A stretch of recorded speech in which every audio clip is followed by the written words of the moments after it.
제 선교지에서 제가 24년 동안 아프리카에 있었는데 선교지를 방문하고 이렇게 가시면서 저희 집에 방문하여 왔다가 가신 분들이 상당히 많은 분들이 그런 말을 해요. 참 희한한 말을 합니다.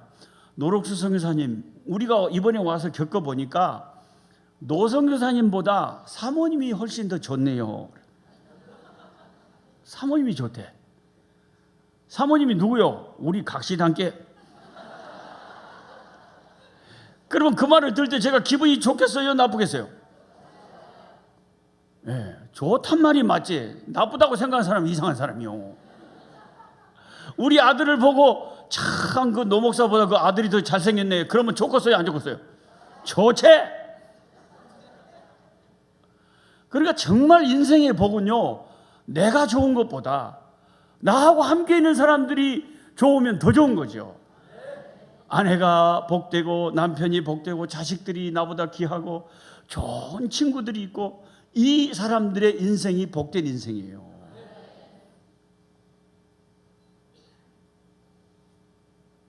나아만은 나중에 이스라엘에 가서 선지자에게 갔을 때 선지자가 밖에 나와보지도 않아요. 그냥 사안을 보내가지고 뭐라 그러냐면 요단강에 가서 7번 몸을 씻으면 나을 거라는 거예요. 그러니까 이 사람이 굉장히 자존심이 상하고 화가 나서 다시 돌아가. 왜? 아니 자기 생각에는 분명히 그런 유명한 사람이 왔으면 얼굴이라도 비추면서 무슨 안수를 해주든지 뭘 좀 할 줄 알았더니 사람을 보내가지고 자기를 쳐다보지도 않고 요단강에 가서 몸을 씻으라고 하니까 오마 우리나라에는 요단강보다 더 좋은 물이 있어 그러고 가버린 거예요. 그런데 그렇게 돌아갈 때에 그를 수행하는 종들이 또 귀한 충고를 합니다. 이렇게 복된 사람들이 옆에 있는 거예요. 뭐라고 충고하냐면 장군님 얼마나 친근하게 대했으면 내 아버지여 그렇게 표현을 하죠. 13절입니다. 그의 종들이 내 아버지여, 아니 선지자가 당신에게 그보다 더 큰 일을 하라고 했어도 병을 고치려면 해야 될 건데 그냥 요단강에 가서 씻어서 병 고치라는데 왜 그걸 안 하고 자존심 상한다고 돌아갑니까? 난 이해가 안 됩니다. 나 같으면 가서 씻겠네요. 가서 고치겠네요. 믿져야 본전이니까 선지자 말대로 한번 순종해 보세요. 이렇게 지혜롭게 주변 사람들이 이 장군에게 충고를 했다는 겁니다. 그러니까 그 충고를 듣고 이 나아만이 마음을 돌려서 요단강에 가서 자기 몸을 7번 목욕을 하니까 7번 목욕하는 그 순간 하나님의 기적이 나타나서 그 몸이 어린아이 살처럼 깨끗하게 회복되었다는 겁니다. 이 말씀은 오늘 현대를 사는 우리들에게 예수님의 보혈의 능력을 말씀하십니다. 요단강 물이 하나님이 능력을 베푸시니까 나병 환자를 낫게 했다면 예수님이 십자가에 흘린 보혈의 피가 나와 여러분이 평생에 짓는 그 모든 죄를 깨끗하게 흰눈같이 양털같이 희게 깨끗하게 씻어서 아무 흠도 없이 점도 없이 그 거룩한 하나님의 보좌 앞에 설 수 있도록 해주시는 능력이 예수님의 보혈에 있다는 거예요. 처음 교회에 나간 할머니가 집에 와서 자꾸 커피를 달라고 그러더래요. 그래서 며느리가 이상해가지고 왜 어머니 교회 갔다 오더니 커피 달라고 자꾸 그래요. 그러니까 오늘 목사님이 처음 교회 나와서 설교할 때 커피가 겁나게 중요하다 그랬다는 거예요. 그래서 그 며느리가 신기해가지고 뭔 교회가 커피 장사한다냐. 그래 담임 목사한테 전화를 해봤더니 왜 커피가 중요합니까? 그랬더니 저는 그런 말 한 적 없는데 우리 어머니가 오늘 목사님 설교 듣고 커피 자꾸 와서 마신대요. 제가 커피라고 안 했고 그 피, 예수님의 피. 그런데 경상도 목사님이라 그를 커피라고.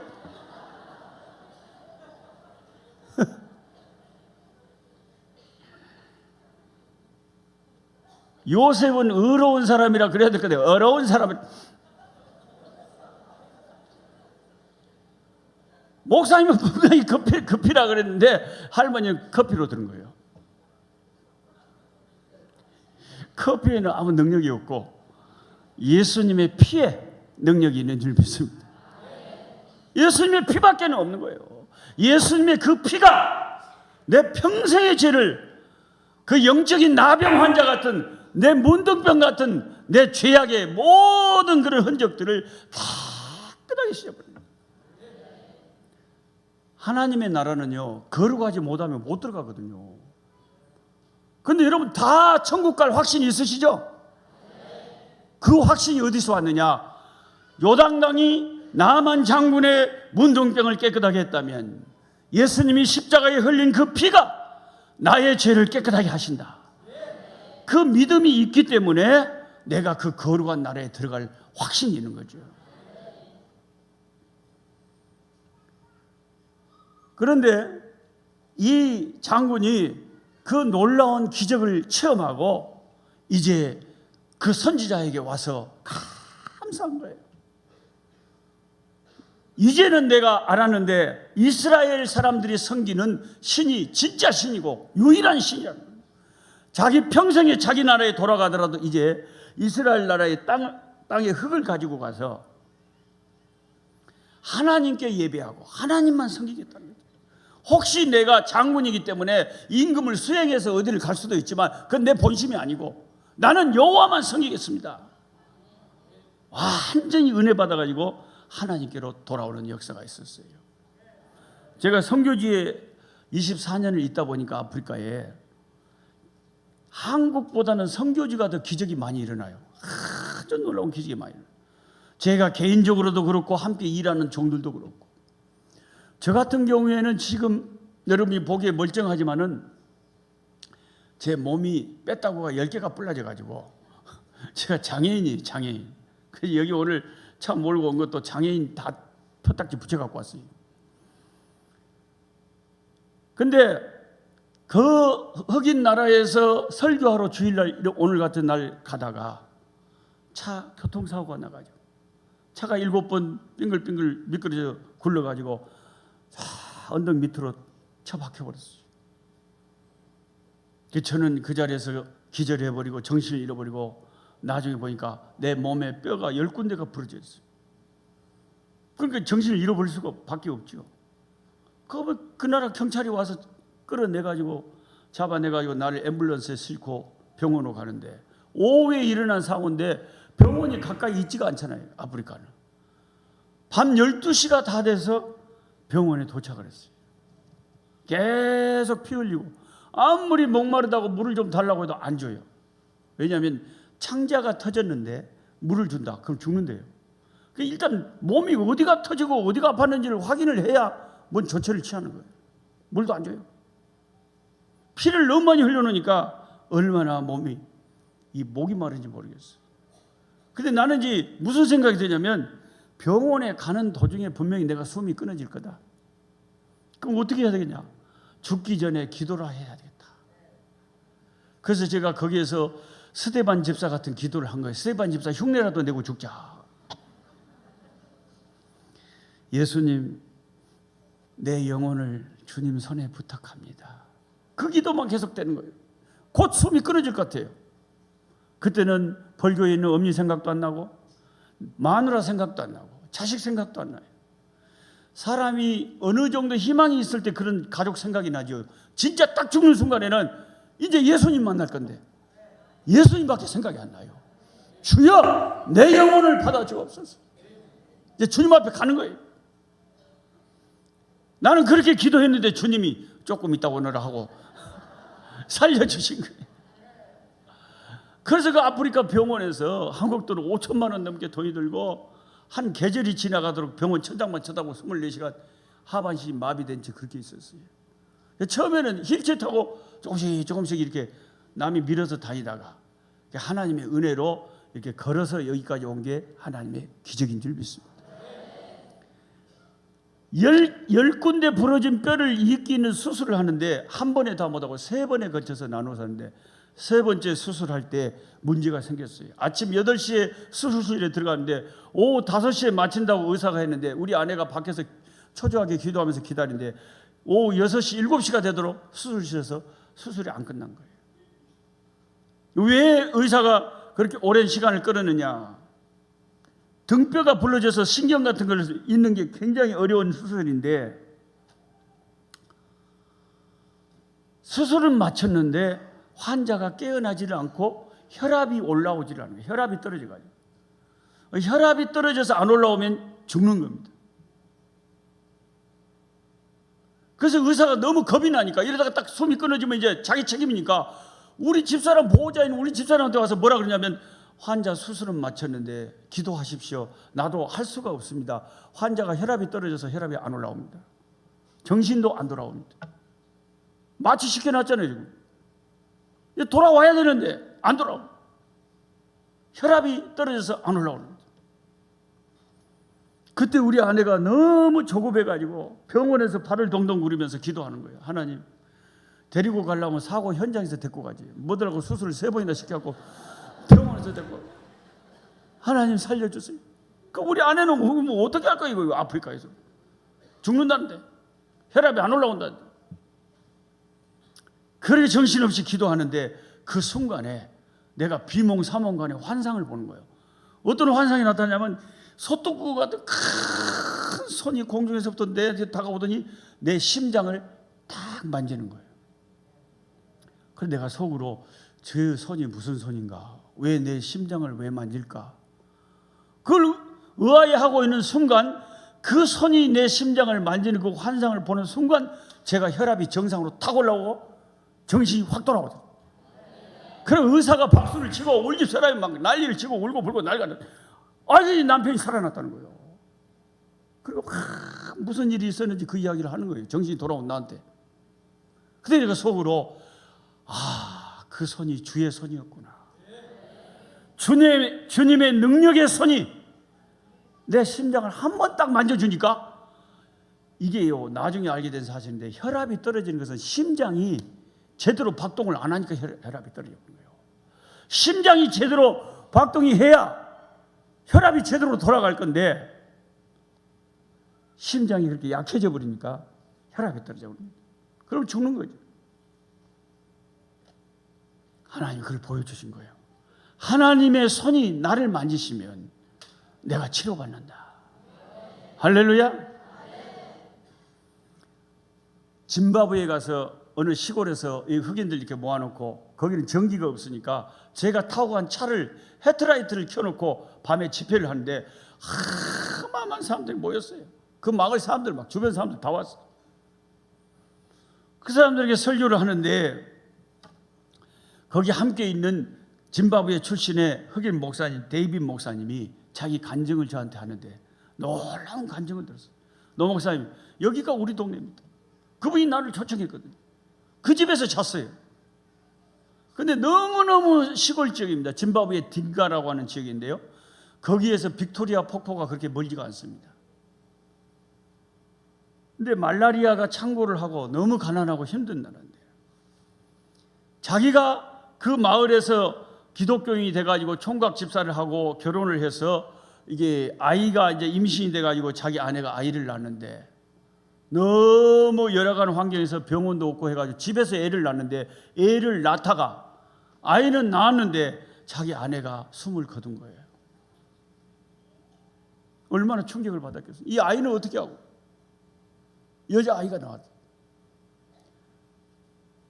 아내를 정신없이 장례를 치르고, 동네 사람들은 저 예수 믿고 교회 다니다가 저렇게 부정 탔다고 다 싫어하고, 너무너무 괴로운데, 그 아이가 한 달 정도 이제 쌀 같은 거 끓여가지고 물 먹이고 이렇게 해서 새새끼처럼 키우는데, 한 달 정도 될 때 너무 배가 고프고 얘가 우유 달라고 우는데, 밤 10시쯤 됐는데 울음을 그치지를 않았더니 계속 새새끼처럼 깨깨깨깨 거리고 우는데 뺐다고만 남아가지고, 이 울고 있는 아이가 너무 불쌍해서 아버지가 이 딸아이, 한 달 된 딸아이를 안고 견디지를 못해가지고 안고 밖으로 튀어나가가지고 하늘을 향해서 하나님 앞에 통곡을 했다는 거예요.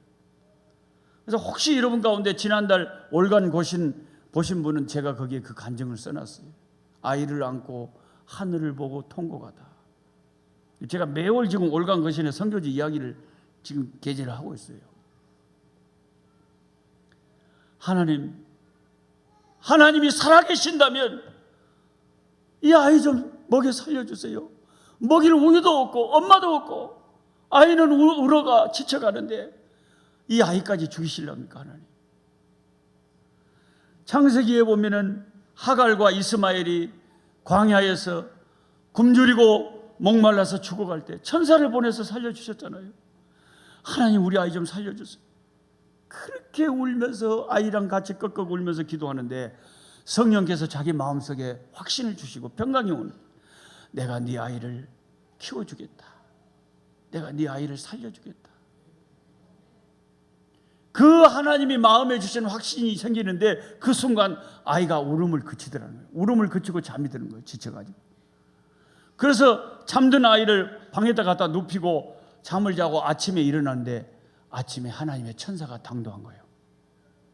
그 집에 백인 그 남자 어른이 자기 차를 몰고 그 동네에 왔는데 뭐라 그러냐면 이 근처에 딩가라는 마을이 있습니까? 묻더래요. 우리 동네가 그 동네인데.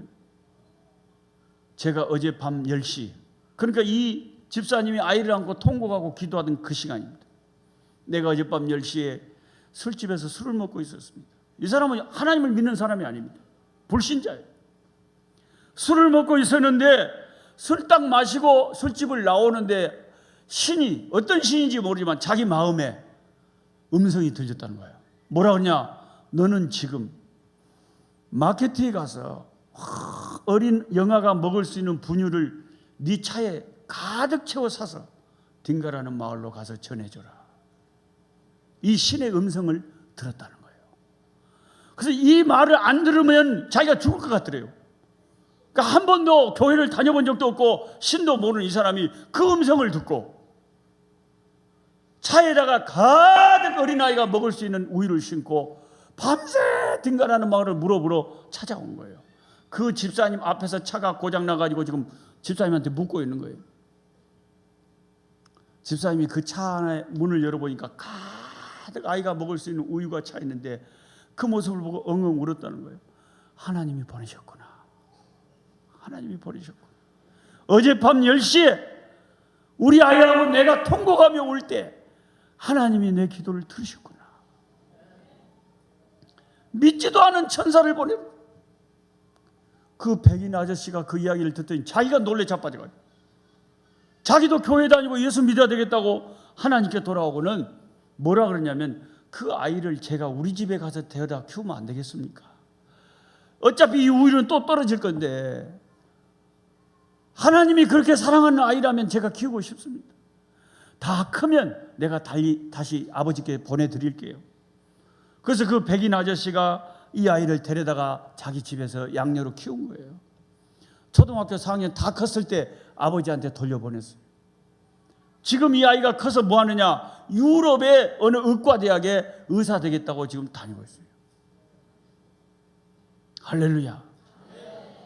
선교 현장에 믿을 수 없는 기적들이 난 아무리 생각해도 그게 너무 신기해가지고 물어보고 또 그 딸이 방학 때 왔어요. 그 딸한테 또 물어보고 딸도 똑같은 말을. 여러분 표정이 참말일까? 그런 표정이 한데 참말이란게요. 아멘. 하나님은 그때나 지금이나 영원토록 천지 만물을 지으신 하나님은 살아계셔서 하나님이 원하실 때 역사하시면 능치 못할 일이 없는 것입니다. 그런 기적들이 선교지에서 계속 일어나는. 너무 내가 은혜를 받아가지고 그 데이빗 목사님을 한국에 초청해서 2주 동안 한국을 구경시켜주고 이번 7월달 그 흑인 목사들 집회에 첫 강사로 제가 서 내가 설교하는 것도 좋지만 당신이 그 간증 좀 해라. 좀 놀랍다 놀라워. 내가 지금까지 교회를 45년 동안 15살 때부터 시방까지 다녔지만 하나님이 한 번도 그런 천사를 보내준 적이 없는데 당신은 참말로 부럽다. 하나님은 어린아이의 우는 소리, 자기 백성의 그 통곡의 소리, 그 소리를 외면하지 못하고 역사를 하시더라고요. 이제 시간이 1시가 지나기 때문에 말씀의 결론을 맺겠습니다. 이 성경 마지막 부분에 많은 분량을 들여서 게하시 이야기가 나옵니다. 이거 여러분 꼭 아시고 마쳐야 되는데, 왜 엘리사가 예물을 안 받았을까요? 엘리사는 당시에요, 제자들이 많았습니다. 오늘날로 말하면 신학교를 운영하고 있었다는 거죠. 그 신학생들 가운데는 가난한 사람들이 너무 많아요. 과부도 많고. 그러니까 그 가난한 신학생들을 그 나아만이 가지고 온 예물을 받아가지고 하나님을 위해서 나눠주면 얼마나 좋겠어요. 그죠? 그런데 안 받았다는 거예요. 전혀 안 받았다. 그래서 제가 이 말씀을 붙잡고 하나님께 기도하는 거예요. 하나님 왜 안 받았답니까? 오면 나 같으면 받겠네. 나를 위해서 쓰자는 게 아니라 하나님을 위해서 쓰면 될 거 아닙니까? 근데 왜 안 받아요? 가지고 왔는데. 하나님이 2가지 이유를 저에게 가르쳐 주셨어요.